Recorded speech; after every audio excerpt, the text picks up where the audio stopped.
ഏതൊരു പഞ്ചായത്തിലും സാധാരണക്കാർ ആശ്രയിക്കുന്ന പ്രധാന കേന്ദ്രമാണ് സർക്കാർ ആശുപത്രികൾ. കഴിഞ്ഞ 10 വർഷത്തിനിടെ പല പഞ്ചായത്തുകളിലെയും പ്രാഥമിക ആരോഗ്യ കേന്ദ്രങ്ങൾ രോഗികളെ കിടത്തി ചികിത്സിക്കുന്നതിനുള്ള സൗകര്യങ്ങളോടുകൂടിയ ആശുപത്രികളായി മാറിക്കഴിഞ്ഞു.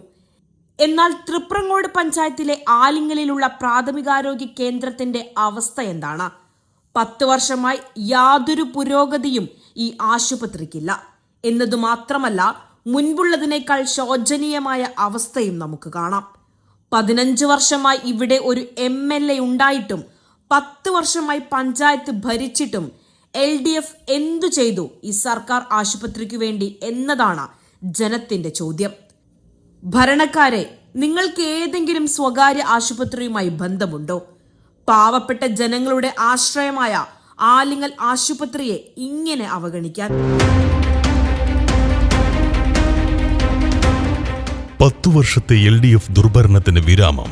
ഇനി തൃപ്രങ്ങോട് ജനകീയ വികസനം UDF-ലൂടെ. വരും UDF, വളരും തൃപ്രങ്ങോട്.